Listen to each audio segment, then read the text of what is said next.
to them for a little bit of hard on the setup. Okay, then. Lowell, give me 1 minute, please. I'm going to say, Jesse, this is your 1 minute warning. Thank you. Count it down. Count it down. Weren't we waiting for somebody else to sign on? Set up. No, we got him. Everybody's here. Okay. Okay, good to go. All right, then. Good evening, everyone. I'm Lowell Kern. I'm the chair of CB4, and I'm very happy to welcome you to hear about the Chelsea NYCHA Working Group proposal for the renovation and preservation of Elliott Chelsea and the Fulton developments. This proposal has been created through an amazing collaboration of NYCHA residents, CB4 members, housing advocates, representatives of elected officials, City Hall, and NYCHA staff. Hester Street, a nonprofit urban planning organization, facilitated and scheduled the working group meetings and organized the documents. And I want to recognize Isela Ramirez from Hester Street, who skillfully led that effort. While I'm naming people, I'm going to call out the people from Community Board 4, since this is our forum tonight, who were members of the working group. Betty McIntosh, the co-chair of the Chelsea Land Use Committee. Joe Restuccia, co-chair of the Housing and Human Services Committee. Mike Noble, board secretary and a NYCHA tenant. I also want to recognize CB4 member and NYCHA resident Elzora Cleveland, who volunteered her time and participated in the process as well.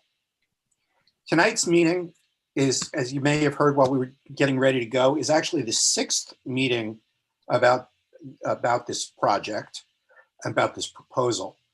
The previous 5 meetings were Q&As only for the residents of NYCHA. Tonight is the public unveiling, and it's your chance to ask questions and give comments. Tonight's agenda, we're starting off with a slide presentation, which will explain the purpose of the proposal and its primary recommendations. The presentation will be followed by a panel discussion in which the speakers will share their experiences in the creation of the working group proposal. The presenters and panelists include residents of Fulton and Chelsea, Elliott Chelsea, and others who participated in the working group. Though they are tonight from Fulton, we have Mary McGee and Lenny Rosado. From Elliott Chelsea, we have the aforementioned Hector Vasquez and Mike Doble. And we have members of the public here, that's you guys. And we're looking for questions from you. If you want to ask a question of the panel or have a question about the program, please use the Q&A button on the Zoom software. Click that, you can enter your question. The chat function should only be used for questions about connectivity issues or to share other information. Questions should only come through the Q&A function. We will be monitoring the chat in case anyone has any questions or problems with the Zoom software or other issues, but we request that the questions come through Q&A. The forum is being recorded and it's being live streamed on our YouTube channel. That's the CB4 YouTube channel. It will be archived there and will be available in the future. The presentation materials are on the CB4 website, which you can reach at mcb4.nyc. There's also an information booklet that's been posted there that was prepared specifically for NYCHA residents. And now I'm going to turn this over to our first presenter, Hector Vasquez. Hector, it's all yours. Thank you, Lowell. Thank you, Community Board 4, for hosting this meeting tonight. My name is Hector Vasquez, and I am a long-term resident. I've lived in Elliott Chelsea for over 25 years with my family of 2 children who were also born in housing. I'm also a disabled veteran, and I'm a proud member of Community Board 4 as well. And I am on the Elliott Chelsea Tenants Association, who just recently moved a few months ago to Fulton houses. So I wear many hats tonight. I wanted to say a special thanks to Miguel Acevedo, the TA president for the Fulton houses, who unfortunately could not make it tonight due to an emergency. but he did give us our warmest regards, and thank you for showing up tonight. Today we want to share our proposal to preserve Chelsea Edition, Elliott, and Fulton. We want to answer your questions and hear your comments. Slide number 2.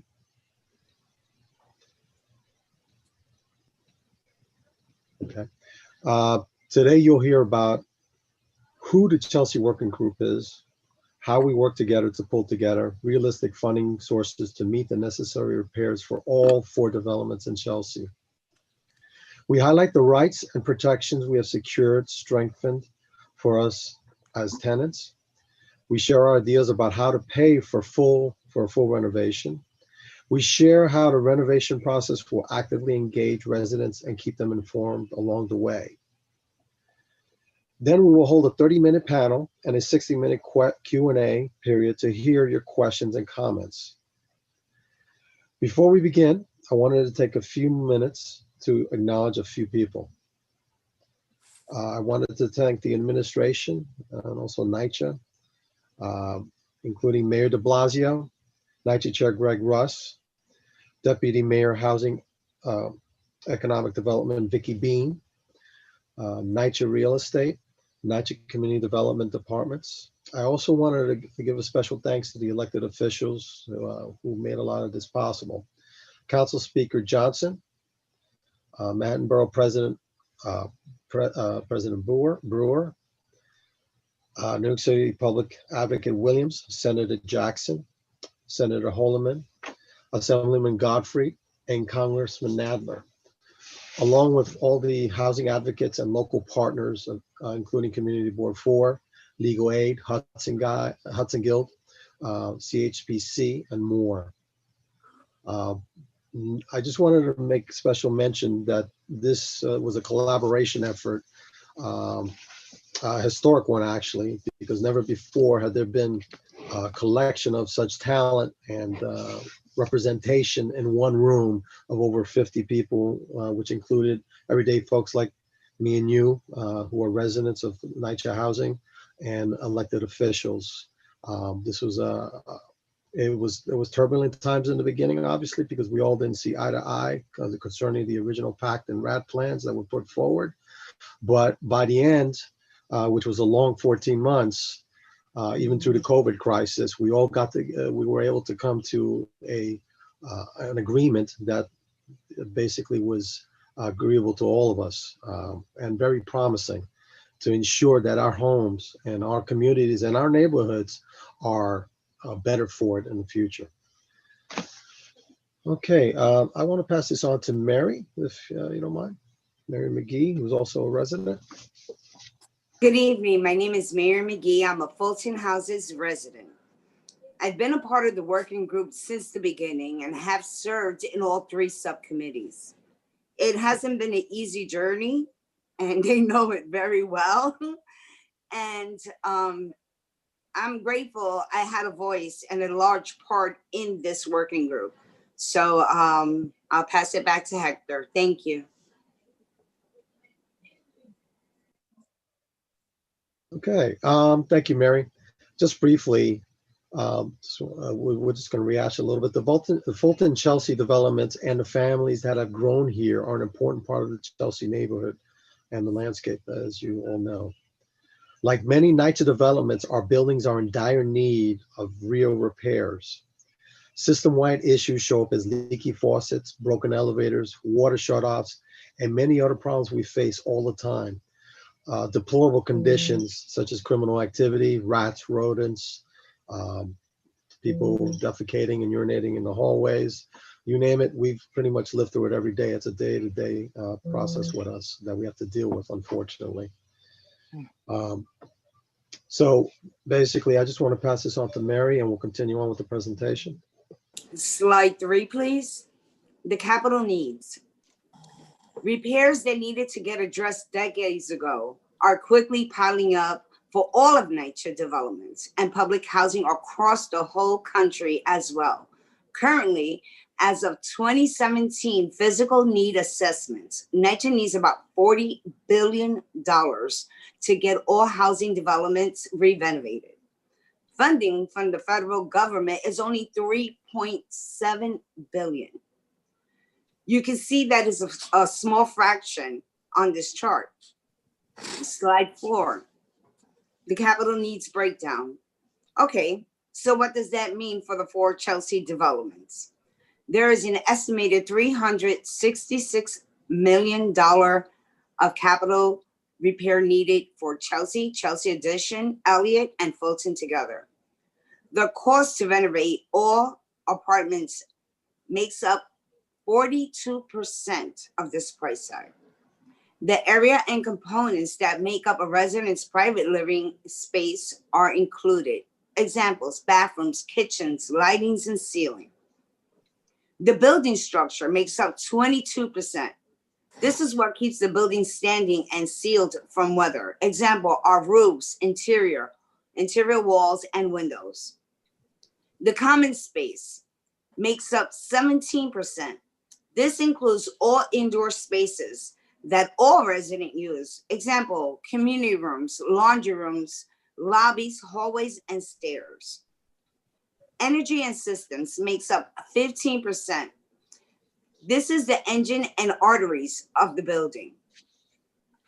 The electrical, mechanical, and plumbing systems that make a building work. Example, our wirings, our elevators, our boilers, our plumbing and water heaters. Sites and ground account for about 4%. This includes all open spaces, paths that connect buildings to each other and the surrounding neighborhood. Example, playgrounds, fences, parking, and sidewalks. For those of you who've had added up the millions listed on the pie chart, you'll notice that it doesn't quite reach 366 million. To be clear, the 366 million total included an estimated 22 million in additional repairs, heating system replacement, and accounts for inflation. Slide 5, Hector.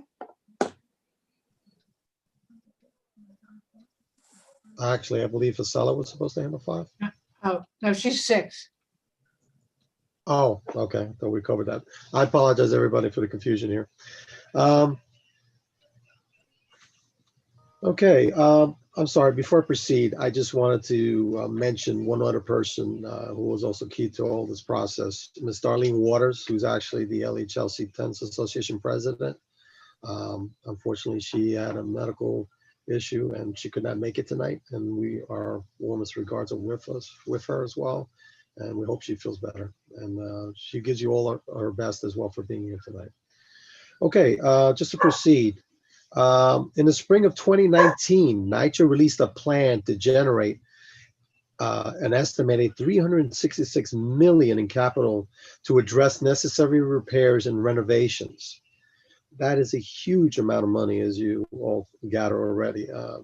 That's a huge chunk, and basically it was an unsurmountable task to try to find ways to pay for all that. Local residents, TA leadership, and elected officials of all levels of government expressed a deep desire to pivot away from the original proposal and to instead work together to find a path forward. As I mentioned, I believe earlier that RAD, it was a little contentious when we first all got together. The original plan of RAD was not welcomed, unfortunately, and we fought for ways, literally, to find better avenues than the original plan put forth. In the early fall of 2019, the NYCHA Chelsea Working Group met for the first time. Our group is made up of NYCHA residents and RA and the Tenants Association representatives from Fulton and Chelsea, Community Board 4 members, elected officials, housing advocates, City Hall, and NYCHA staff. Which again, to have that much people of various backgrounds in one room to work toward one cause, we were off to a good start, even though it was contentious, I do have to admit. The working group is a special gathering of individuals from different perspectives and experiences. It is a unique combination of members who are grounded in the NYCHA resident experience. Our work together has been challenging and filled with lessons, but we are committed to finding a community-driven plan to ensure the preservation of our homes for the long run. We were basically, I myself was very honored to actually take part in this group because in the past, residents, as you know, have been ignored, unfortunately, and pretty much we just had to accept and swallow what was thrust upon us. But at this point, this was a really turning point for the history of NYCHA and the residents, where we had a seat at the table and we're able to discuss everything on an equal footing, which was never done before. Let's go for slide number 6, please, and I'll go over the goals. And I think I can jump in here, Hector. Sure. Yeah. And I just want to echo the appreciation that you're shining on all the other working group members. Hector has been always a voice of reason. Certainly at our first public engagement in the fall at a cafeteria in one of the local schools, I really found your words then inspiring and have held them close as conversations have gotten heated and complex within the working group. Good evening, everybody. Sorry for just jumping in. My name is Isela Ramirez. I am here representing Hester Street. We've been honored to have participated in this working group as a facilitator. We're an urban planning community development organization, a nonprofit. We operate out of the Lower East Side usually. Right now we're operating out of our homes all over New York City. And for me, that means here in Newark, New Jersey. We typically offer planning, design, community development, technical assistance to community-based organizations, to government, and other agencies. Our goal is always around, ensuring equitable, sustainable, and resilient neighborhoods and cities that are shaped by the people who live in them. And so, as I said, our role with the working group was to facilitate both this body that is a unique creation, right, a unique gathering of individuals, as Hector talked about, and at the same time help to facilitate an inclusive resident engagement thread, that would then feed into the work and the questions that the working group was asking themselves. And so early on, we kind of identified these 3 goals that are up on the screen now. And first and foremost was to really kind of get clarity and alignment on the needs and the priorities of residents. And we did that again in conversation with residents in those fall engagement sessions where we, just asked what is it that folks cared most about. And so you'll hear about that a little bit more in detail later on in the presentation, but certainly kind of being informed by residents' perspectives and not only in the engagement, right, but I think more directly from folks like Hector and Mary and Miguel and May, right, and Linda and Jackie when she was in conversation with us, to really kind of get a sense of what is it this day to day, what are the real issues at hand. Together with that, right, the real task of evaluating revenue strategies. We can have big dreams about preservation and maintaining a 30% rent cap, right? And those are not dreams, right? Those are real goals. But it's easier said than done, especially when we know that the housing stock of NYCHA and certainly these 4 developments in the Chelsea neighborhood have taken some hits along their existence and really need some full renovation and real repairs. So kind of evaluating those revenue strategies, thinking about all these trade-offs. And finally, right, that we had to develop as a process recommendations that would fund capital repairs without demolition. We heard loud and clear, people do not want demolition. And so it was such a North Star for this group to really understand that priority and follow it through. And second to that, right, in ensuring no demolition, we also had it at the top to preserve and protect resident rights. We know that public housing residents in NYCHA have some of the strongest tenant protections, especially in comparison, right, to folks that are just renting in the private market. We want to make sure that those were secured, right, in this transition from Section 9 to Section 8, and at the same time that existing Section 8 pieces or protections for residents that are already really high up, that those needed to be preserved as well in that transition. And again, kind of tied to this and super important, and certainly to us as an organization that really focuses on this, is to ensure that there was ongoing resident engagement in a way, you know, that really separates from the usual way that business operates. So I've taken more than my minutes. I'm going to pass it over to Mike, who's really going to tell us about, you know, what we know, what we learned, and what we heard. Thank you, Zella. Hello, everyone. My name is Mike Noble. I live in Elliott Houses, and I'm also a member of CB4. I want to thank you for being here with us tonight. I want to tell you about a few key takeaways that came out of our conversations in the working group. Multiple options are required. We learned that. The working group realized early on that a combination of various funding streams was necessary to finance necessary repairs and renovation. And each available option required amendments to strengthen resident rights and a renovation process that incorporates meaningful resident engagement. We learned that doing nothing is not a choice. We know that for every day that nothing gets done to effectively address the capital needs of our 4 developments, the quality of life and safety of residents continues to be at greater risk. We learn that residents need to be involved. We understand the critical importance of resident involvement. They must be consulted and considered in meaningful ways to ensure an effective renovation process. Next slide. So what we learned many lessons through our working group process. 1, all funding strategies come with trade-offs. There's no silver bullet available here. The working group has been imaginative, yet realistic, developing the plan that will be shared with you here this evening. Next, multiple strategies are necessary to maximize funding and avoid demolition. The working group was guided by the most firmly held sentiment of residents that there is to be no demolition as part of the plan. The plan, therefore, clearly prohibits residential demolition. Next, it is important that the renovation process responds to immediate and future capital needs. The working group recognizes that repairs need to happen today, not years from now. The proposal we are sharing with you tonight recommends that repairs that need immediate attention are addressed in conjunction with the renovation process. So they'll happen together with the renovation. And then what we heard, well, last November, 135 residents were asked what they most cared about. Residents were given a long list of options and were encouraged to add additional items to our list if we left some out.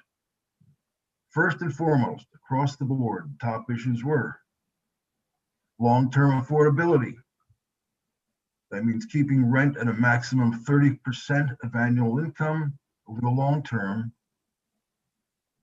And that was a top priority across all developments. Next, no demolition.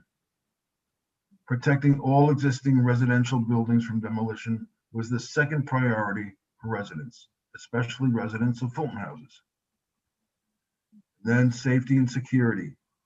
Addressing public safety and security was the third priority identified by residents. That means reducing pet infestations, improving waste management, and other security measures that were especially important for residents of Chelsea, Elliott Chelsea. So the feedback that we collected from residents last November helped to shape and to inform the questions we asked and what to consider when evaluating potential capital funding options. It formed the basis for the 3 subcommittees that were created. and they were designed to focus on 3 distinct areas of concern and to work together toward a common goal. I'll now turn it over to our subcommittee members to take you through our proposal. We'll begin with resident rights and protections, followed by capital finance, and wrap up with resident engagement. And Lenny, it's all yours. Thank you, Mike. Hi, everybody. Just want to welcome everyone tonight for taking the time to be in on the session. It's really important that you listen to everything that we're all talking about. My name is Lenny Rosado. I've been a Fulton resident here for about 45 plus years with my family. My parents moved here back in 1967. And this is one of the subcommittees that I definitely wanted to get involved with. Next slide, Jesse. You hear me? Yep, go ahead, Lenny. Okay. Yeah, this was one of the subcommittees that I wanted to get involved with because over the 45 years, there's a lot of families here that are still here that I know, and new families that came in over the last 15, 20 years that I've got to befriend and I got to know. And I wanted to make sure that we did something to protect the residents as far as heading into a conversion. The Resident Rights and Protection Subcommittee, what we did was we worked to ensure that both the current and future residents have robust rights if a PAC conversion takes place. The Resident Rights Subcommittee performed a detailed review of leasing and contract documents, research concerns of residents, and we developed a recommendations to better protect and expand the resident rights. Today, we just want to share a summary of the areas in which the working group has made recommendations. One is we seek to implement a rent cap set at the contract rent to protect higher income residents from paying above market rents and to reduce increased risk of eviction and displacement. Second was to modify the lease to ensure that the tenants have the same or greater rights when it comes to eviction and preservation of residence subsidy, specifically when termination is based on the actions of individuals, members of a household, and to protect residents from nuisance eviction cases. Third is to ensure that the residents do not face additional expenses as part of a PAC conversion, including late fees, higher fees for appliances like air conditioners, washing machines, pets, parking, or tenant damage to the apartments. Slide 12, please. Another one was we wanted to engage residents in shaping the house rules during and after a PAC conversion. To also limit additional credit and background checks. We also required that meaningful tenant engagement regarding future proposed lease changes, safety, security, utility charges, rules governing senior building destination, pets, apartment improvements, and appliances and smoking. And also, we wanted to ensure that full NYCHA tenant participation activity funds are provided to Elliott Chelsea and the Fulton Resident Associations after a PAC conversion. We will now pass it over to our colleague, Joe Restitucia. I hope I said it right, Joe, of the Community Board 4 to talk about the capital finance. Thanks a lot, Lenny. Lenny, everybody says it every way. I'm so used to it, not even a change. So I'm the co-chair of the Community Board 4 Housing, Health, and Human Services Committee, but I'm also a 41-year resident of Hell's Kitchen, and I've been developing affordable housing in our district for 40 years. This was a very difficult subcommittee to co-chair. I did this in conjunction with Sean Campion from the Citizens Budget Commission, who brought incredible technical skill to our discussion, but we really had a major issue. It's how do you come up with the amount of money needed, the $366 million, to do a full renovation to preserve all the Elliott Chelsea and Fulton Houses apartments and not have demolition, and to make it fit in the neighborhood, and to expand affordable housing as part of it. This was a very, very difficult job. I want to note that the scope of work we're talking about for Elliott Chelsea and Fulton is a full renovation. This means replacement of all the plumbing, including the water and waste lines, new bathrooms, new kitchens, new wiring, new elevators, new roofs, and most important for the tenants in both developments, brand new heating systems from the ground up. In case you don't know, Elliott, Chelsea, and Fulton run off New York Con Ed steam. They get one direct connection from the street, and then it's brought underground lines to the various buildings. If there is a break in the steam line, multiple buildings with hundreds of apartments can go down at the same time for weeks on end during the winter. Instead, the working group negotiated directly with Housing Authority Chair Greg Russ, and he agreed we would have individual heating systems in each and every building. So that means if one building has a problem with the boiler, not all the buildings have a problem with the boiler. That added $22 million to this capital need and brought it from $344 million to $366 million. As part of any project that happens with NYCHA, because it's public housing, a portion of the work that happens there must create and support local jobs under something called Section 3. So therefore, there will be local jobs generated by this. But more important than ever, as we went through it, we realized that no one would agree to any sort of financing package to do renovations in these four developments unless it was subject to getting the tenant rights and protections as part of that business deal and making sure tenants were engaged in part of the decision-making going through on the future of their homes. Next, I believe. Slide, sorry, right. So again, I want to start out and say that this is a compromise that we've all worked together on. I think Hector was understating the amount of contention and disagreement that we started with. We basically, in some meetings, just screamed at each other across the room because nobody wanted the version of RAD Pact that NYCHA had proposed. However, once the Tenant Rights Subcommittee put together a solid package of protections and the Tenant Engagement Committee worked to make sure that the tenants would be involved not only in the RFP process, but in the developer selection process, in the construction process and the design, and in fact, afterward, having input into the management, everyone felt comfortable that we could proceed with a version of this. So what is this proposal is not RAD Pact. It's a completely modified version. It has no demolition in it. When this proposal came to us, it was demolishing the low-rise buildings on 9th Avenue in Fulton. That is out of the proposal. The NYCHA buildings are not being sold.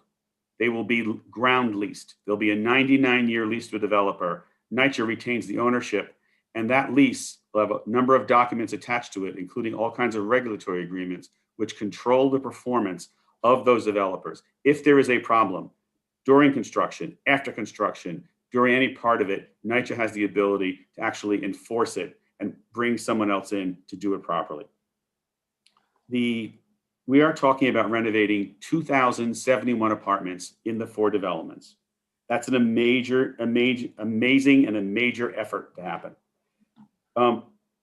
And the other thing that we learned, which is very key, public housing is called Section 9 housing. On Section 9 housing, public housing, you can't get a mortgage. However, with a conversion to Section 8 under the RAD Pact proposal, you can.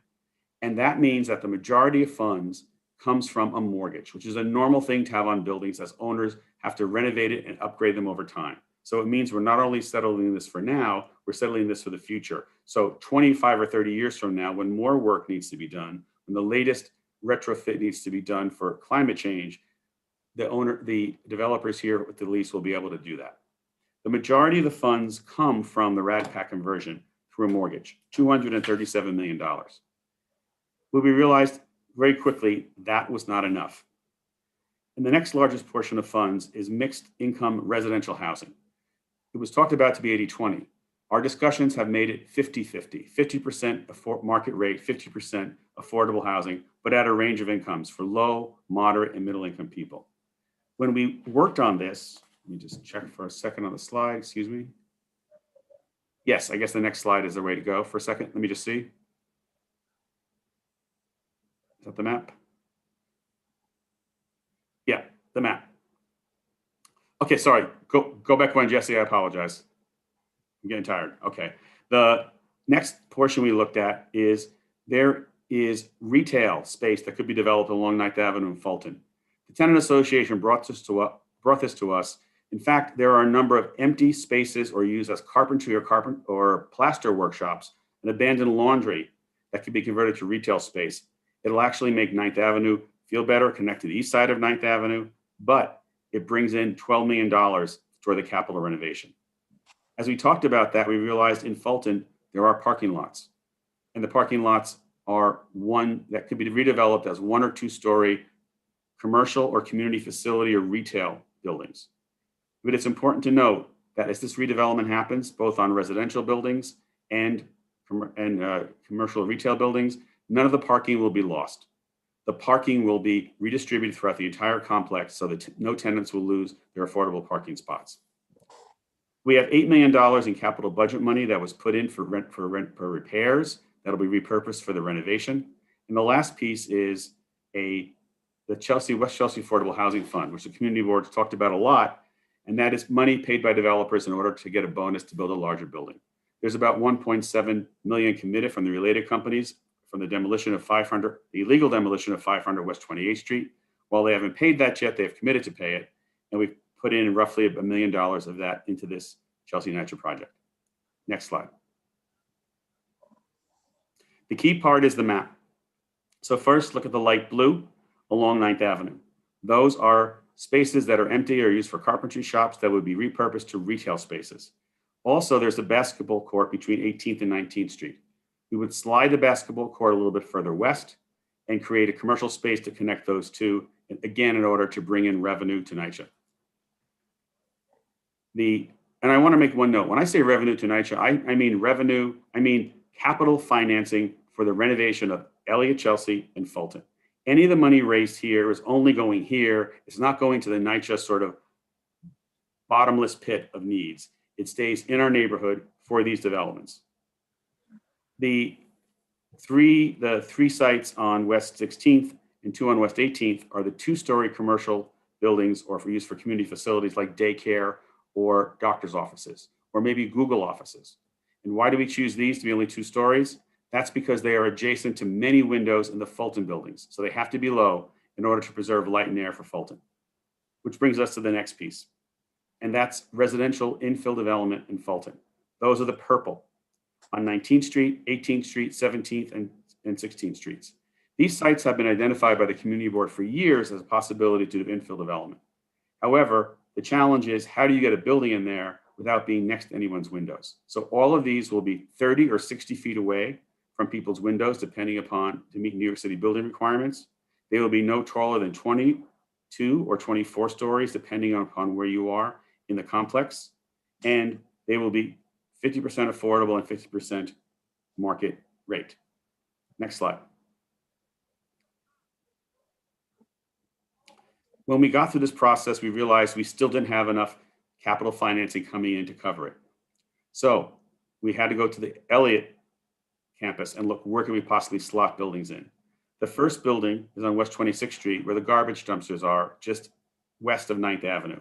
And that odd-shaped building, that odd-shaped site, makes sure it's far enough away from people's windows that exist, that are living there today to meet all the various city requirements and codes. That would be around 22 stories. But it still wasn't enough. So we went and looked at how could a building be slotted in somewhere around the Guild. At first, the proposal was to build a building on 26th Street where the big entryway to the Guild is. It was clear that didn't make sense because that'd be too close to people's light and air of existing apartments. So instead, we landed on a new building on West 27th Street facing Chelsea Park, but that would mean for that to happen, a new Hudson Guild has to be built. And that actually seemed to work as a solution in the end. So in this part of the project, there'll be a phased construction that'll build a new Hudson Guild on West 26th Street, filling in the playground and the entry area. Then the new building will be built on West 27th Street with the Guild slipping underneath it, also roughly 25 stories. And the current Children's Center will be repurposed for retail. The current Children's Center does not meet important building codes, and this would end up that the Hudson Guild would have one contiguous facility throughout, brand new. Next. And we go to resident engagement. Hi, this is Lenny again. Here we are with the Resident Engagement Subcommittee. What the Resident Engagement Subcommittee focused on was establishing a strong, inclusive, and meaningful process that involves residents to help shape the renovation of Chelsea, Chelsea Addition, Elliott, and the Fulton houses. We took a traditional renovation timeline and inserted milestone engagement opportunities. We established engagement principles to guide the renovation process. A lot of the principles we are making may seem like no-brainers or obvious, but is it important to know that they ground the recommendations we are proposing? Recommendations are a baseline for engagement.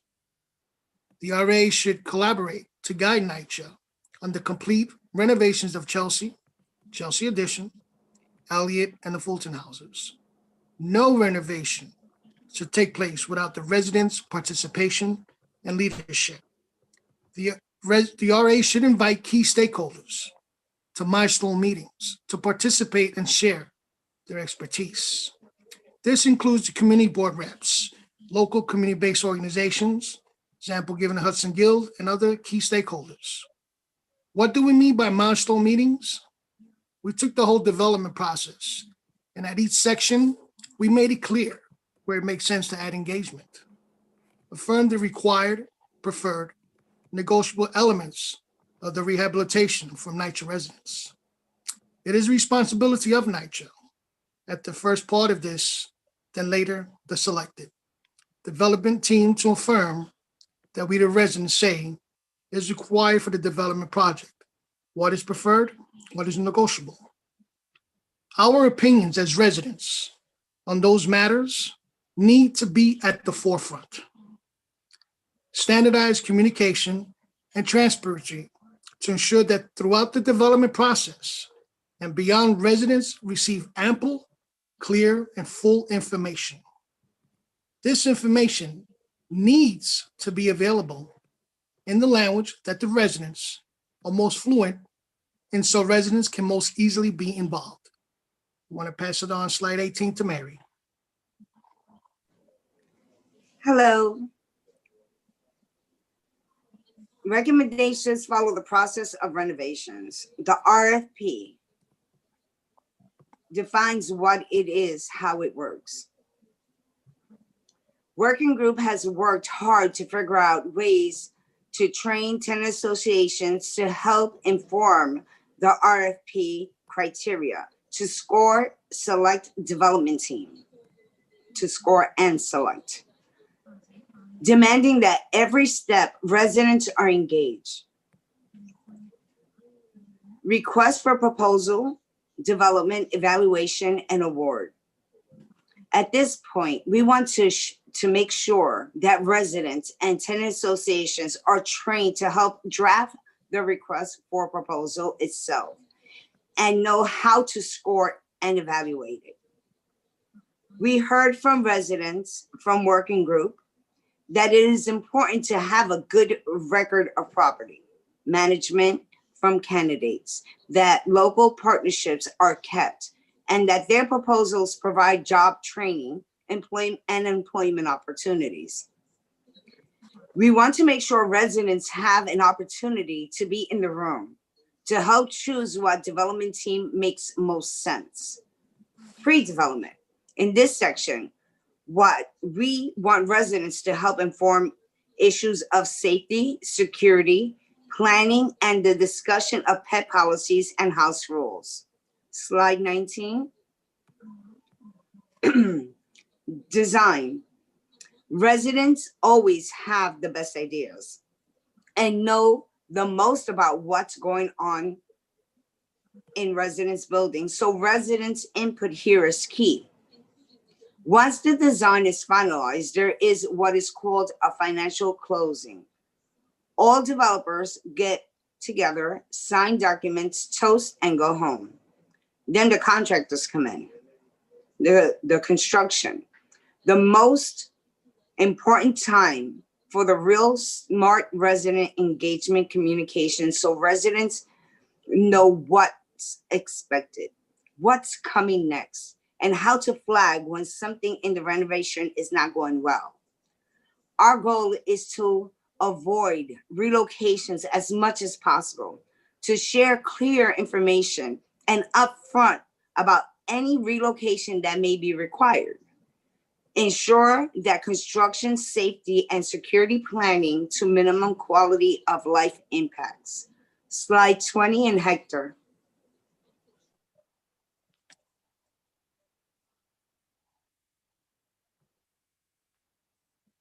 Thank you, Mary. Appreciate that.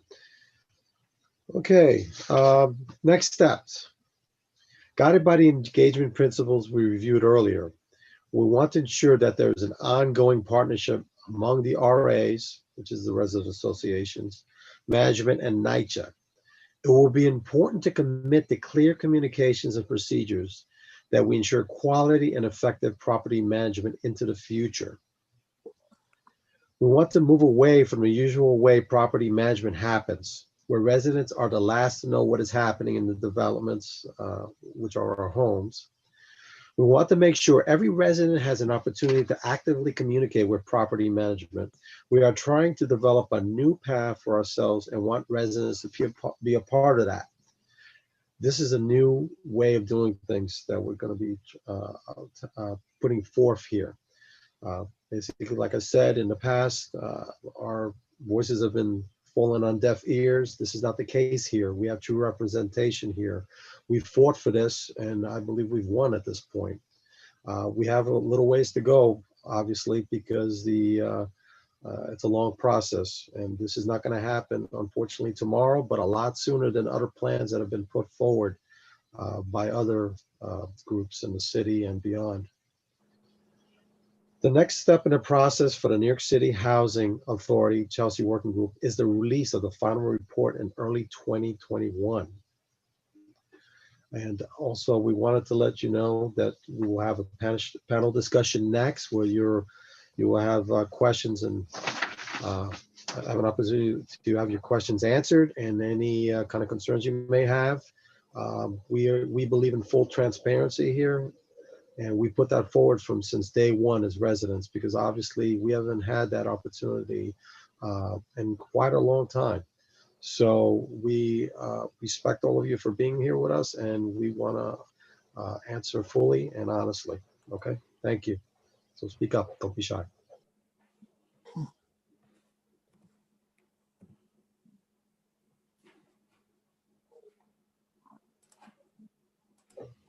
Joe, I believe you're Yes, next. Lowell, you want to describe what we're going to do next? Sure, we're going to move to a Q&A session. And let me just remind you, there is the Q&A function in the Zoom software that we're asking you to use for the questions. I've been logging the questions that have been coming in now, and we'll pose them to Joe for Joe to figure out who the best person is to answer. So Joe, I'm going to start with the questions that we come in. If you want to ask additional questions, you can using the Q&A function. Once we've gotten through all of those, we'll open up the floor a little bit wider. So Joe, the first question. Jesse, can you take down the presentation? Yeah. How will you protect tenants from the dangers of tying their futures to private financing and debt? Dangers that collapsed the global financial system in 2008 and led to foreclosure for 7 million families. So really, how are we dealing with private financing and the risks involved with that? Yeah, that one I'll take because I did the capital finance stuff. So the entire capital finance plan is extremely conservative. It is going to be evaluated through the process, through the NYCHA, and with the tenants sitting on that evaluation group. Anything that has a high risk financing or is over leveraged in debt simply will not be considered, because this is a very, very conservative plan to make sure that it works in the long term. Okay. And just to add on to that, it is backed by a Section 8 project-based contract, which essentially means that the rents are guaranteed by the federal government at the level necessary to sustain any of that debt for the length of the contract and the debt. And so what that means is that you really can't in that way default in the way that many of we saw during the housing crisis, because it is backed by, frankly, the federal government's payments for Section 8, which are kind of the gold standard of debt backing. Robert, why don't you introduce yourself so people know that you know what you're talking about? My name's Robert Atterbury with Congressman Jerry Nadler's office. Thank you, Robert. All right, Joe, next question. Where will residents be located during renovation of the apartments? Are they, or are the renovations taking place in stages? So they'll do all the kitchens at one time and then all the bathrooms. How's that going to work? So this is predominantly set up as a renovation for tenants in place. However, in the 5 engagement sessions we've had, many people have talked about their seniors, they have health problems. So folks will be able to be relocated temporarily to vacant apartments in the complex if they need to be during construction.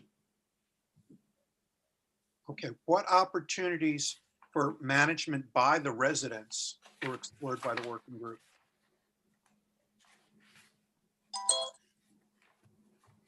Joe, you with us? Sorry, I lost you, Lowell. Didn't hear you. All right, what opportunities for management by the residents were explored by the working group? There was a presentation by a group of NYCHA tenants to the entire working group regarding resident management, and we really talked about it, responded to it, and felt that it was not a fully fleshed out proposal, and really began to talk about how we can involve the residents through resident engagement. And I think the biggest issue here, and I guess I'll ask Hector or Lenny to speak about the engagement part, is that we're not talking about engagement in name only. We're asking this to be built into the documents that govern this. Lenny, you want to pick up on that for a moment? Yeah, I mean, everything that's going to take place, like the RFP and everything, it's the residents, we're going to be involved with that. That's what we're asking. Anything that's going to happen in Fulton and Chelsea, as far as, developers coming in, we're definitely going to be part of that. I mean, it's like Joe mentioned earlier, nothing's going to happen unless, we have the tenants' rights there and the resident engagements is all involved. So we're definitely going to be involved in that. I think Hector probably would have a little bit more to say on that. Yeah, thank you, Lenny. Actually, I just wanted to let everybody know that this was not a one-size-fits-all approach. We looked at other management strategies that have been used in Europe, Russia, the UK specifically. We even had a presentation that came in that was involved with that project, and literally visited the sites that use these management concepts. And basically, it did not fit, unfortunately, what we had going on here. Even with this proposal we have forward, we do understand there's a lot of great concepts we have here, and hopefully it'll be used as a model for other developments throughout the city and maybe even the US. But basically, the proposals we have here fit specifically and is tailored to this community of Chelsea. It does not mean that it can be utilized for someone, exactly the way it is. But the general proposal, the ideas and the concept behind it are sound, and they can be modified to each development. So even though a self-managed, a resident-managed development sounds great in concept, if you really look at it, it's not really feasible sometimes. Sometimes you don't have the talent or the properly trained individuals for something like that. And also the time constraints. It would take many years for something that to be put in place the way we looked at it. Time is not our friend here. Our buildings are falling apart, and we're living in deplorable conditions, and we needed to move quickly. And this seems to be the quickest way to resolve all that. But one thing I want to note about tenant engagement. First, there will be specific provisions put in the request for proposal that mandate tenant engagement on these milestone meetings along the way. But other provisions we put either in the 99-year lease or various regulatory agreements attached to the lease that stipulate that the tenants are a part of this process going through. Without those, we are not supporting this development. Joe, can I just add something to that? Yeah. It's also, if these private developers fail us, the NYCHA residents, NYCHA has every right to remove that developer and replace them with somebody who's capable to fulfill the needs of the residents and the developments. I think that's an important part of this, a crucial part. So we Mary, ask for enforcement provisions to do that. That's what Joe's getting at, but I totally agree, which is that if there's going to be any transfer, it has to be so watertight that all of this is wrapped into any conversion. But Mary, your concern is totally legitimate. And I think what Joe was trying to get to is exactly that point, is that if you're going to do this, like, there's no question that all of these things are wrapped up into anything that happens. Lucy, can you introduce yourself? Sorry, yeah. I would put myself on video, but it's not pretty sight right now. So I'm a staff attorney at Legal Aid, and I'm in our law reform unit, and I represent public housing residents, either in individual tenancy termination proceedings at an administrative level or in housing court. And then between that, I then represent classes of public housing residents trying to preserve, rights to things and their rights to heat and hot water. But I just think it's really important that if there's going to be something that we really, really nail down, every single thing has to be watertight in terms of public housing residents should never appear or be transferred to anything less than what they are as public housing residents. All right. It's very, very important. And that's my goal here, is to be here to make sure that that happens. Thank you, Lucy. I've got a kind of a follow-up to that was asked in the Q&A. And that really goes to how are we making sure that NYCHA works with the tenants, not only the developer, but that NYCHA hears the tenants' concerns. And I think that's a really legitimate concern, which is that there have been many transactions right now under the PACT umbrella. And I say PACT because people call it RAD PACT, but at the end of the day, it is PACT because it's Section 18. It's very, very important that we are on NYCHA's case about every single day about how they can ensure that post-conversion, they ensure that every single resident has the same protections. And so we are seeing daily from the work that we do. Right now, for example, we had a hotline set up to respond to questions that people had around the latest conversion, right? So Manhattan had a mega bundle, 1,300 apartments just converted. We have fielded 800 calls in the past 4 weeks. And people came up with really, residents called us with really interesting and legitimate questions about their future as residents of this housing. And it's really important that we understand that and that we protect their rights and that we ensure that they have safety and security in their housing. And it's just really, really important. All right, Robert, I'm going to give this one to you. Can you talk a little bit about the difference between Section 8 and Section 9 funding and why this is going Section 8? Sure. So I think what I want folks to try to understand is that I think everyone on the working group and sort of largely really would prefer to see that us just directly fund Section 9, right? That public housing is a model that can work if you pay for it, if you fund it. The problem is that consistently Congress has not been able to fund it. The last time we really saw full funding was when Democrats controlled the House, the Senate, and the White House. There was a brief period in 2009 and 2010 when we funded it like 107% of what we should, to try to start making up from the decades that we haven't.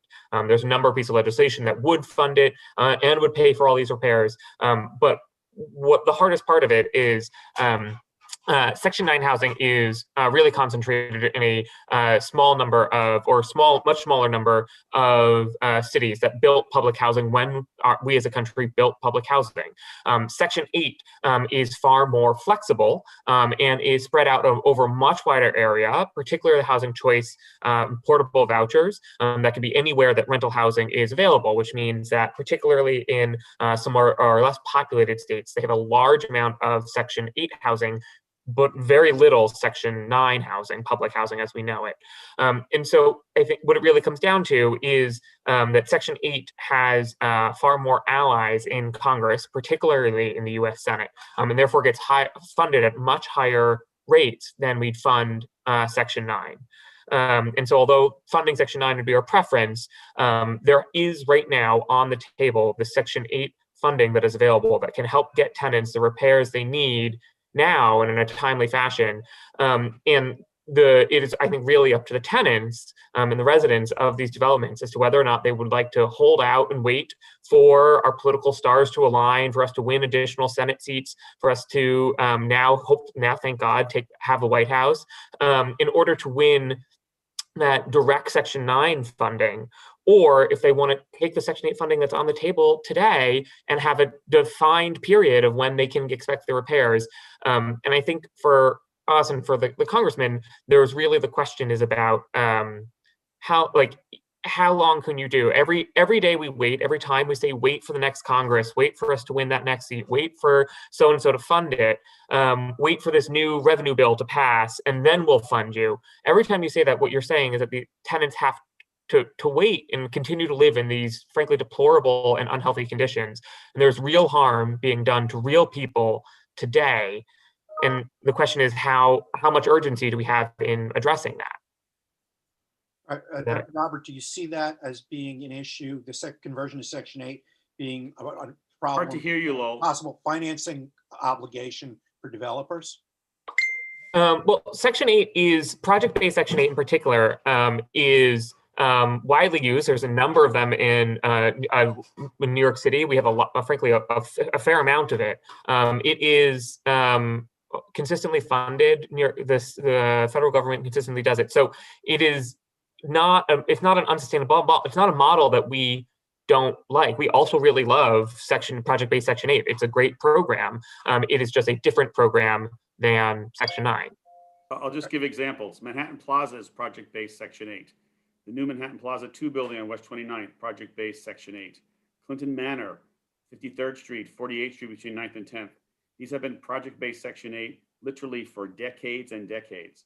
And they work because a developer therefore has a guaranteed income stream, meaning monthly rent payment is higher, and therefore they can support a mortgage.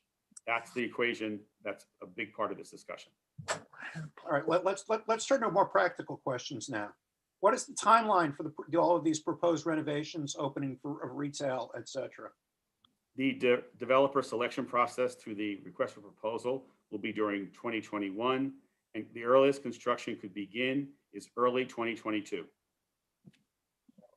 Okay. And is there a proposed completion date?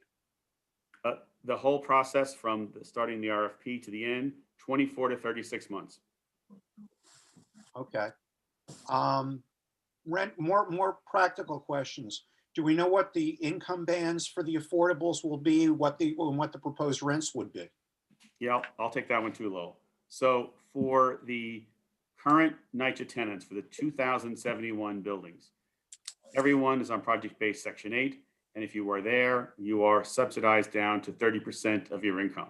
The big request by the working group is that in the case where someone has made more money and there's a certain limit for the Section 8 rent, you don't pay more than the capped rent, because that's what you do in a regular Section 8 building. So that's a request that will be into HUD and is a condition for our support of this proposal. And that's a very big, right. Hey, Joe, this is Lucy. It's a really big deal. Like, we're dealing with that right now in the transaction that just happened, the PACT conversion transaction. And there are people that have been paying 18% of their income towards rent because they're under a flat rent. And now they're going to experience an increase in rent. And that's a big deal. And so we need to make sure that's straightened out before this happens. We absolutely have to have this in place, because otherwise that would mean that remember, there are many families in NYCHA with 2 incomes, household earners or multiple people in the household, that are working. That would put them well above what the current rents are. So this capped rent is the central part of our discussion. But also, I guess the question is, what about the residential infill buildings? So there's a range of income bands. So there would be apartments at 50%, 60%, 80% of AMI, also at 125 and 165% of AMI. Those buildings on the affordable side, which is 50% of the apartments, roughly 348, would serve people making from a low of 39,800 for a single person, up to a family of 4 of 187,000. There was a big discussion in the working group to make sure that we provide not only low-income housing in Chelsea NYCHA, but moderate and middle-income housing in these buildings. That's the broad picture of it. The last piece is those would be the affordable units would be subject to the HPD Connect lottery. There would be a 50% community preference, and of that 50% community preference, half of that would go to NYCHA residents. All right, I'm gonna go to one that Maria just answered online, but I like this one because I know the answer to this one. Has anyone thought about first directing one of the new buildings and then using these apartments to house the folks while their apartments are being renovated? We can't wait for a new building to be built because the Chelsea NYCHA buildings are falling apart and the repairs have to happen first. A new building to get built will be at least 24 months off to be opened. Okay. You stated that NYCHA will be responsible for enforcement of contractual obligations. Will that be built into the documents? Yes. Okay. Does the private developer own 100% of the property? Did the community or city own a percentage? The NYCHA will continue to own 100% of the land. They will lease the buildings for 99 years to the developer. Okay. Someone commenting about, go back to the affordable rent question. Someone making minimum wage that comes in at about $30,000 a year. It doesn't fit into what you were just talking about, Joe. How are we going to address that? It's addressed because the people in Chelsea NYCHA are the ones who make those wages also, and they're the apartments that we're seeking to protect. First and foremost, our goal here is to create more, is to protect and preserve those apartments. We could, in fact, have a scenario that had 80% market or 90% market, but that's just going to serve a lot less people coming in. The goal is getting the most money into Chelsea NYCHA while making sure that the rest of the units are affordable to a range of people's incomes. This is not a perfect plan. Okay, here's a real nitty-gritty practical one. You're talking about covering over, moving the entrance to Hudson Guild. And right now, on the walk into Hudson Guild, there are all those dedicated plaques that people have donated money to Hudson Guild. Will those be maintained in any way? I can't imagine Hudson Guild not maintaining all the stuff they've done. It makes perfect sense. Okay. All right. I'm still getting income band questions. Are those income bands changed, carved in stone, or can they be changed? One, the higher income up to 165 of AMI is ridiculous. Can we remember there is a homelessness crisis? Again, we're not solving every societal problem here in Chelsea NYCHA. You should remember that if these buildings continue as they are, the 2,071 households will be homeless. Some apartments, we heard people speak in meeting after meeting, have collapsed ceilings, rodents. They are falling apart, guys. So one project, one development cannot solve every problem. However, the one thing that we really are working for, this is a guide. This is not a hard and fast plan. And anything that brings in units that are more affordable, everyone's in favor of, as long as it's balanced. We will not support the idea of having less than 50% affordability in every building, because the Chelsea NYCHA tenants' concerns, and I'll turn this over to Hector and to Lenny, is that they are surrounded by market rate housing. This is a huge issue. Hector or Lenny, please speak. Yeah. Actually, thank you, Joe. We live in a very high valued area here. And we're talking about apartments, as you know, that are, in the millions just to purchase. So to retain our homes here, we are really aware that our properties that we have here are very valued. So if we don't move forward with these plans, we may end up actually losing them. That's the caveat of all this.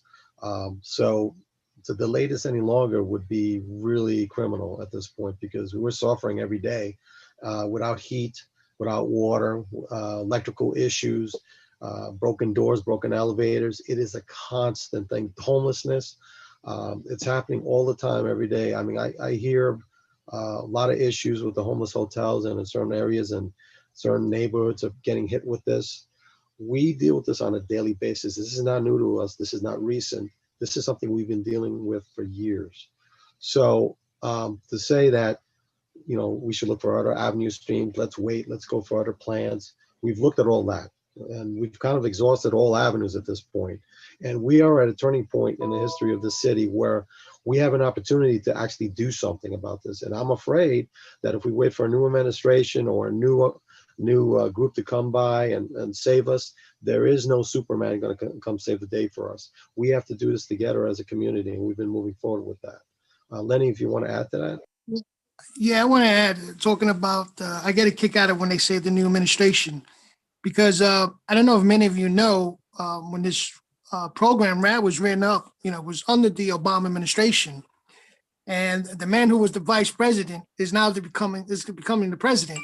So I don't see any changes coming from that administration. That's just my honest opinion. And to wait to see if, he flips what Obama did and give something to NYCHA, I mean, we're taking a chance. If something is available there now to take, I always believe in living this kind of thing. If seize the moment, seize the moment. If something's there, grab it, because you may regret it. We just All been right. joined by Miguel Acevedo from the president of the Fulton Tenant Association. You want to speak to the issue of the income bands, Miguel?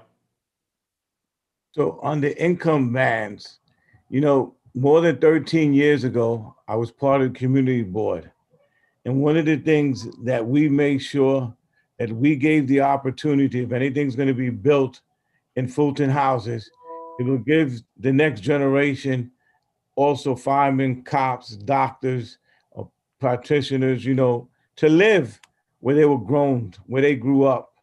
And so when we built the 100% affordable housing building there, one of the things my former vice president, she was skeptical, to be honest with you. She said, our families are not going to have the opportunities to live in that building.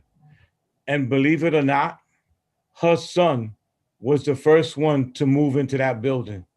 So that just shows you how the community board and residents of this development work for the future of Chelsea to make sure that we have the opportunity to stay here.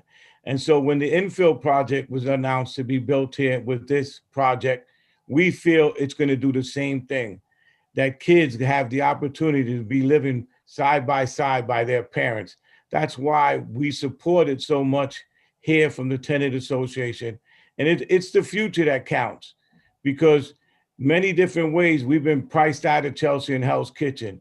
This is probably the only opportunity that we're going to have our families, especially our children, live where we live. Thanks, Miguel, and thanks for joining us. I'm going to combine two questions for you, Joe. Will everyone qualify for Section 8? And if tenants don't want to do this, can they fight to stay in Section 9 and fight for federal funding?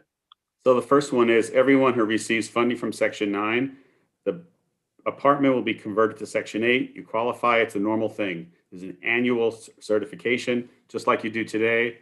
Nothing changes at all. As for fighting for Section 9, let me give that to Miguel. In other words, don't act now, but fight for Section 9. So in all honesty, I don't know if it was mentioned earlier. First, forgive me for my tardiness, but I had a little incident doing work and hit a pole, ended up, I thought I broke my cheekbone, but it's just swollen, but I'm fine. That's why you don't see me. But anyway, public housing through Section 9, like Lenny said, and I heard the tail end of it, for decades, we have not been getting any money. None, zero. And it don't matter who's the president in office. I hope to God that the Biden administration finds a way to, money to preserve public housing, but nobody has. And like Lenny said, this program comes from the Obama administration. And he felt that this was the only way that there was going to be federal funding to preserve public housing. And that's the Section 9 program. If I might just add to that, I just wanted to make everybody aware that we are not talking about the original RAD plan that was presented to us. This is a new improved RAD that we're talking about here with our proposals. We took the original concepts and we made them, I'd say 100% better, to be honest with you, that benefits us as in our community and secure our homes and financing for the future of repairs and maintenance of our homes. Okay, so this is new improved RAD as far as I'm concerned on steroids, because I think we did a really good job with all this, and we continue to do so. We're not done with this yet. We're going to take all the information from the past meetings we've had in the past couple of weeks, and even this evening, and we're making changes every day. I mean, I just got off a meeting with resident rights, like not only an hour before this meeting began, and we were still making changes, and we will continue to do so until January, sometime when we'll hopefully be able to submit our final report. And just to add to it, without the community board members, there's no way this would have moved forward. Joe, Betty, and Hector played the mic. They all played the big role. And none of us in the beginning even supported any concept moving forward. We literally, I don't know if it was mentioned earlier, we literally went in there more as enemies than friends. And today, when we see each other through these Zoom calls, it's like we're family. We like miss each other. We want to look for each other to say, hi, how you doing? We know each other better than we ever have been. And this has brought the community together, this working group. And I hope NYCHA uses this concept that we did in this community in any development they look to move forward with. Hi, can I just add to this? Sure, Mary, go ahead. You know, people were talking about, oh, keeping Section 9, not going to Section 8, or for Section 9, you know, we're in a pandemic. Our economy is not doing well right now. How certain are we that other states are going to be willing to give up financial for their states so we can preserve public housing? That money has to be voted on, and the majority of states do not have public housing as it was stated. Am I 100% for Rad Pack? No, but I'm a NYCHA resident and I want to preserve my 30% rent. I want to preserve it for the future me's where low income still matters. And, you know, like, you know, I think somebody said, you know, like Lenny said, we have to take these opportunities because this is not a regular concept of Rad Pact. This Rad Pact is the working groups, is the residents like me that I drove these people insane. I fought them every time, every day, emails, voice. It's a Rad that was brought upon the needs of the residents in our community. And I hope people understand that it's not, and the major thing is that we're not demolishing any buildings. People get to stay in their homes at their 30% income. All right, thank you, Mary. I just want to say one more thing. At last night's meeting, we had a tenant who literally relocated her family because she had tremendous leak issues and she feared the security issues in her own house where she lived for 20 plus years. Through the meeting we had, we assured her that we're going to do everything in the world to protect her family and to make sure that her leaks are taken care of expedited. So that's what we deal with here at Fulton Houses. It takes months, sometimes years, to get anything fixed in these developments. Like Joe may have said, if one building goes out with heat and hot water, 7 to 8 buildings, and we're talking 400 plus residents have no heat or no hot water, because that's how bad the system is here. I can show you pictures of the system that we use, how rusty the mechanics on the high pressure steam system that we use here. It's in terrible condition. If we don't fix it now, something's gonna happen where these developments are gonna get condemned. It is state-of-the-art 1950. I took a tour of those boilers. It looks like you walked into 1950. It's amazing. All right, while we're talking about updating things, we got a question about updating how security is going to be updated for the buildings, for the hallways. Will key fobs be used? Can someone discuss that, please? Miguel or Hector? So those are the proposals that we're going to bring to the developer to see how we can have better access, because what we're dealing with right now, homeless people are not living in front of our buildings or on our benches. They're living in front of our apartments. They're living on our roofs because there's so easy access for them to get there. One of my residents not too long ago, thank God that her daughter is fine. I won't mention her name because that's on her to mention it. It was attacked by somebody who attacked somebody here 15 years ago. If not for this tenant, who knows what would have happened to her daughter. That's how bad the security is here. So as part of the renovation, Yeah. as part of the renovation, it's a total upgraded security. We've heard in every meeting so far, that's the main thing. And we're talking intercoms, security, cameras. That's the main concern, one of the main concerns of most of the tenants in Elliott, Chelsea, and Fulton. While we're talking just about, to piggyback. Go ahead, Hector. Do you want to do that? Just to pick. Yeah, I apologize. I just wanted to let you know that we've been looking at all sorts of securities. We went off to a development in Rockaways that was done not too long ago. That was a rad pack conversion, but of a different sort, because there was FEMA funding involved with that because of Hurricane Sandy. So it's a different scenario there, but we were impressed with the setup there. They had key fobs that basically allowed you into the lobby, security where there was no loitering. Basically, there would be a monitor that would monitor people hanging out in the lobbies, key fob that would only allow you access to your floor and not allow you to go to a stairwell and hang out inside. Video surveillance, new improved doors and locking mechanisms. So we're looking at all that. Not only that, we are looking at the way NYPD does patrolling in our area. I mean, we work with PSA4 and also the 10th precinct as well. And we're in constant discussions with them as well. And it's not just up to the developer to do what we have to do. We have to basically talk as a community as a whole and discuss with them, hey, what do we do about improving things around here?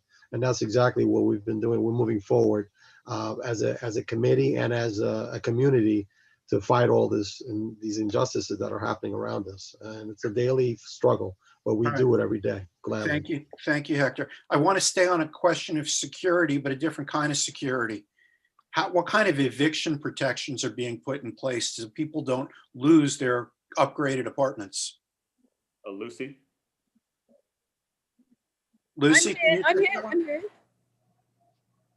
What was the question? I'm sorry. The question was about what kind of eviction protections are going to be put in place here, and how do we stop the incoming new developers from evicting residents? Okay, so that's a really important question, obviously, as a person that represents residents of New York City who are facing eviction.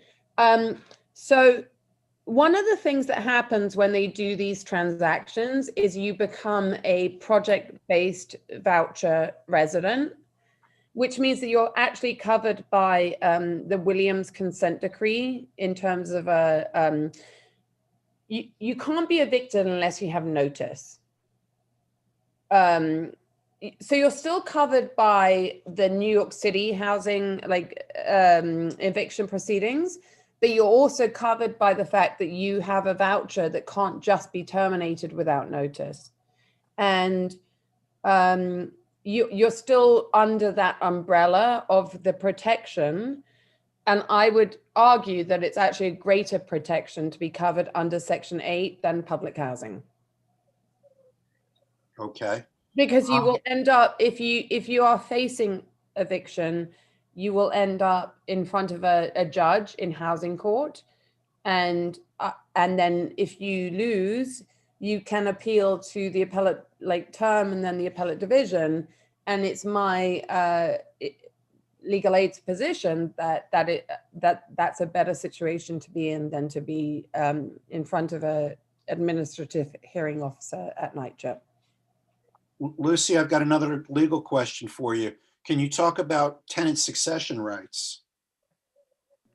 I can talk as a tenant representative about what tenants' succession rights are, but I must tell you something. NYCHA is in the process, my understanding is they're in the process of amending that policy.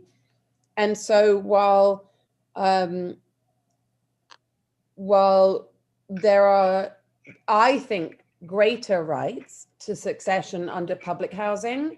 My understanding is that NYCHA is in the process of amending them so that they align, so that Section 8 and public housing are the same. But I'm not in that. I can't talk about that because we're waiting for the rollout of the new policies around that. And my understanding is it's a computer issue, like a data glitch. Okay. In the contract documents, can we write in lead and mold protection?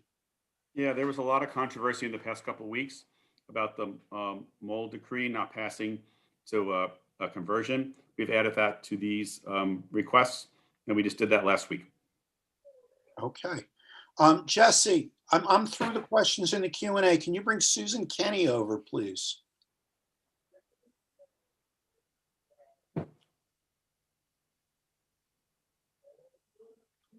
Susan, can you hear us? All right, Susan, what's your Yes, hello? question? Hello. We're losing our televisions from Verizon and our Wi-Fi and everything else. Who's going to pay for that? Because once I did disconnect from my Verizon television and everything else, I had to pay a penalty charge, or they raised me more money when I have to, put it on hold. Who's going to help me with that? Miguel, can you speak to that? Well, if your Verizon spectrum, Fios. go ahead.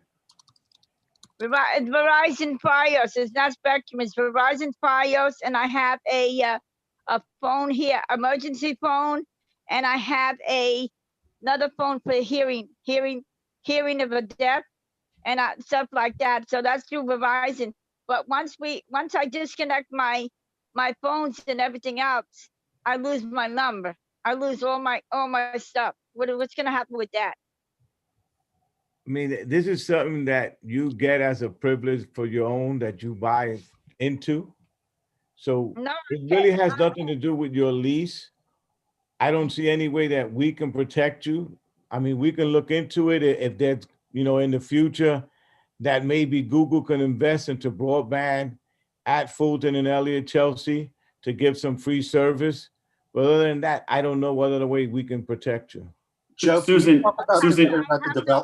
yes,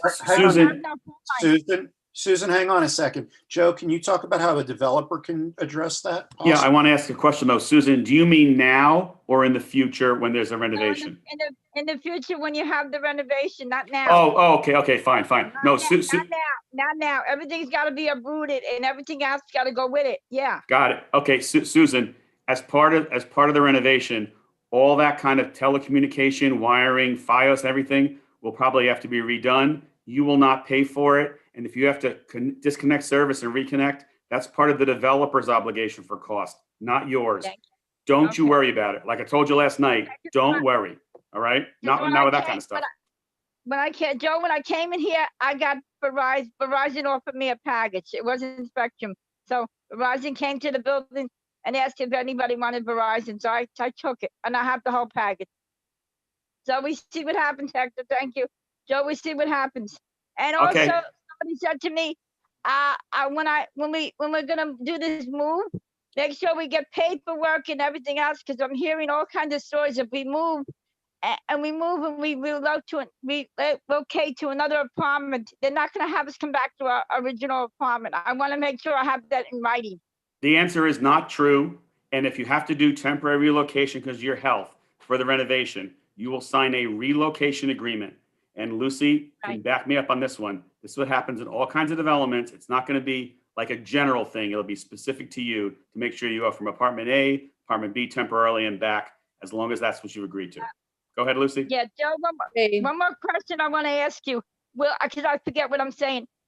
When they move me, will they move me to the closest area, like around here? Because I know it's only inside Fulton or Elliott Chelsea, no place else.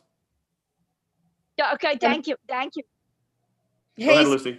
Joe, all right, Joe, I got to follow up to that. If you're in Fulton, will you be relocated within Fulton, or could they move you to Elliott Chelsea? We're talking temporary relocations for renovation. Right. Understood. So it all depends upon how many vacant apartments are available. So that's No, a question until you get there. but I mean, I don't know where NYCHA is, and maybe they should show up to this meeting, but the language as negotiated, and this is Lucy again from Legal Aid, but the only way that you can be asked to relocate is to then relocate within your development. And when we say development, it is literally as that development. So you can't be asked to go to Elliott, Chelsea, if you live in, like, you can't be asked to do that. Like, it's restricted to your physical address. Okay, thank you. So you can't, yeah. no one's getting moved from 18th Street to 25th Street or vice versa. Absolutely not. No, you Absolutely have to not. stay Because within when you sign Fulton. a lease, the lease is dedicated to your physical space, and like, meaning the building, not the building. So it's, you can transfer within your development, like your traditional concept of a development, but it's not, because you're now included in a bundle, you can't be asked to transfer to that bundle. All right, So I'm thank you. sorry, I can correct it within the campus. So either within Elliott, Chelsea, or within Fulton. But Okay. Lowell, the other thing is, that's why the resident association is going to work directly with property management to make sure that nothing like that happens where they try to relocate a resident from one development to another development. We're going to make sure they stay within their confines. All right, Yeah, Joe, just to I got- piggyback off that, I'm sorry, just to piggyback off that real quick. Just bear in mind, our involvement as residents and TA leaders does not stop at the pre-planning of all this. We're going to be there during development and beyond. Okay, when that management takes over and you move into your new place, that's your old apartment that's renovated. We're going to be there to deal with all these issues as we go as your representatives. Okay. Hector, that leads perfectly into my last two questions here that I have. The first one is the working group or the resident associations going to be involved in the RFP process to pick a developer? Lowell, to be honest with you, that's one of the biggest fights that we're having right now. And we're requesting it because from our understanding from the working group from the very beginning, that was our request. We want to be part of the selection. NYCHA is looking into the legal terms, whether legally we can participate in the selection. We are waiting to hear back from City Hall and NYCHA on our request. Okay. Yeah, and their words were pretty much, we will take your input and your opinions, but that's not good enough for us. We need to be involved with the process, and that's what our understanding was in the beginning when Deputy Mayor Vicky Bean and Greg Russ was in the room with us discussing all this. Okay. I think this is not going ahead until there's some version of the tenant associations being involved in RFP evaluation and final selection process. Okay, then the follow-up to that would be, what is the future of this working group? What do you guys do next? What's your encore? All right, so first, we're not done, guys. We are now working very hard, and we've been working for the last 2.5 months on writing the final report or all the recommendations, and sometimes negotiating line by line and word by word, right, guys? That's what we're doing here. And it looks like we will have a draft of this report sometime in the next 2 weeks, and then a final report in January. I think in that, it'll pretty much say what happens with the tenant association, how they are continually participating, and the tenant association's choice about bringing various working group members as resources to work with them as they go forward. Is that a good? Does that make sense? I got one last question here that came in just now. If right now the lease, supposedly, I'm reading this verbatim because I don't know the facts behind this. The RAD lease at 344 East 28th allows the developer to convert a public housing apartment to market rate if the developer isn't deemed, quote, profitable enough. Tenants also converted to RAD now have extra fees associated by the developer, so their rents are increasing. How can you promise that rents will not increase when other RAD converted tenants have seen rent hikes? I think that's part of the work that we've done. There will be increased tenant rights and protections, so those circumstances don't happen here. There will not be any conversion to market rate housing, so those circumstances don't happen here. I think the biggest thing that the change here is that we've worked this out as a community through the working group prior to this conversion, as opposed to having these conversions imposed upon us with the city's conditions. And I'll turn it over to Mary to speak to that because she's been a prime person on knowing how to make that happen. Like we stated, our resident protections in this proposal, in this proposed working group, is that the rent stay at 30%. This will always be a Section 8 apartment. It doesn't matter if I move out and somebody else moves in, it's still a Section 8 based apartment. So we have that edged in stone.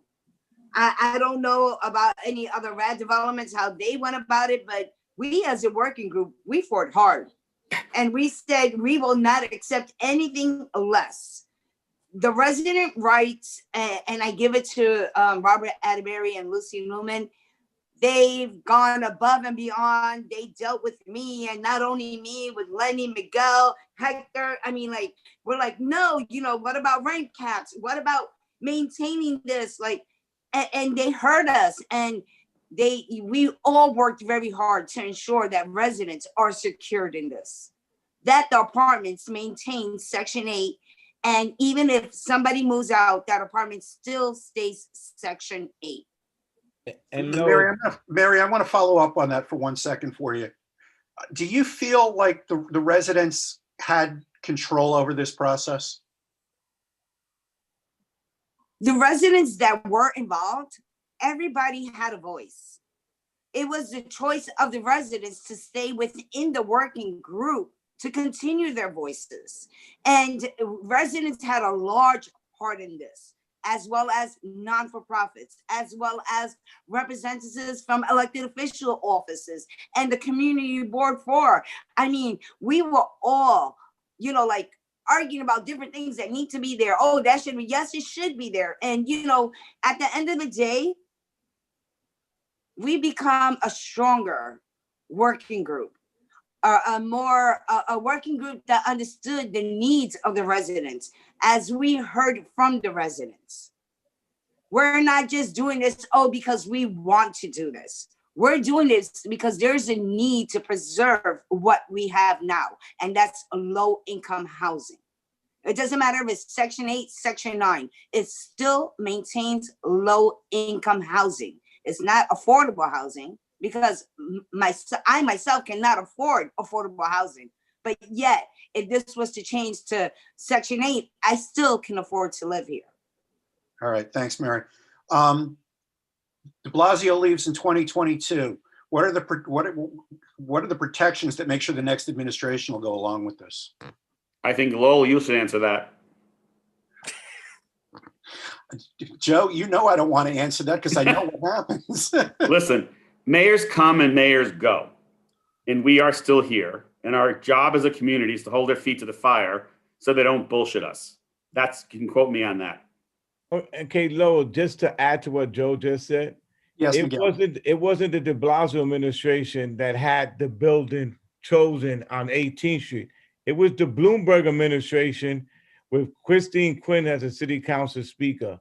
When we cut the ribbon here 12 years later, it was Corey Johnson and the de Blasio administration who supported the building going up in the end. So they kept their promise to move forward to make sure that that building went up here. All right. I think once this gets moving, I think the process has been so well developed and there is so much momentum that once this gets going, no one will want to come in and step in and stop this. So I think that just the momentum and the bad publicity for whoever the next mayor is to stop a process that has been developed through so much community involvement, the optics of that would be awful for anyone. So that would be my answer to that from a political standpoint. We can't do it without the community. We need the community board support. We need the elected official support moving forward. It ain't only us, the residents, but as a community and as one family, we'll get it done if we all work together. All right, Joe, I'm gonna give this back to you to wrap us up because we're through all the questions. Yeah, so first I want to just talk about this whole thing about RAD. For the majority of us here, the majority of the NYCHA tenants, myself, other community board members, we started this, we were absolutely unconvinced that this RAD idea could work at all. And so what we did is we transformed it into something that really could work. Without the tenant rights in here, doesn't work. Without the tenant engagement built in and enforceable, does not work. It has been an absolute difficult, challenging, contentious argument every step of the way. And what I will say is, we sat in the room with the chair of the housing authority and we debated whether or not we could do X, Y, or Z with financing. And most of the time, they met us halfway. And the same thing with the deputy mayor. And the tenant rights were incredibly vicious in some of the discussions. But I think the real thing we learned is by working all of us together and having all those other not-for-profits, those citywide groups bringing all their expertise. I mean, it's not often that a group of NYCHA tenants gets a presentation about what happened in London for conversion to public housing. We can understand it. So we have gathered up so much information, and I will say honestly, I feel much better educated on the ins and outs of all of this than when we started, and I know all the tenants do. But what Mary said is we've worked together as a group, and that's the strength that we have in the end here. And is it going to be perfect? No. Will there be slips and will NYCHA try to back out of certain things? Yes. But I think we, as Lowell said, we have an incredible momentum going on here. And I'm really happy we were able to present this to the community tonight. And please respond to the community board, get more information, and also have them further questions because that's what this process is. Thank you very much for coming tonight for this presentation. Back to Lowell. All right, I want to thank all our panelists. I again want to thank the community board members who are involved in this because I'm a little bit biased, and that's not to slight anyone else, but you know, Joe, Betty, Hector, Marie Ortiz, who's been helping me out tonight with the questions, and Elzora Cleveland, who was involved with this. Have to thank Lenny, have to thank Mary for their roles, have to thank Miguel for his ongoing roles at Fulton. Want to thank Jesse Bodine, our district manager at Community Board 4. I want to thank Lucy. I want to thank Robert, you know, from the Tenant Rights Committee. As you could hear tonight, that was really a big part of what drove all of this, was making sure that tenants were involved and protected. Thank you all very much for coming. Joe, will there be any more forums coming up, or are we done with those for right now? I would recommend, Lowell, after the report gets released, we should probably, the community board should do a forum on that after all the details come out. And you know. All right, so then we'll do another. Jesse just pointed out to me, I forgot my secretary, Mike Noble, secretary of Community Board 4, when I did the Community Board 4 people. Mike, it wasn't intentional. So we will be doing another one of these when the final report comes out after the first of the year. So we hope you will all join us then. Thank you. And that concludes our program for this evening. Thanks a lot, guys. Thank you, everyone.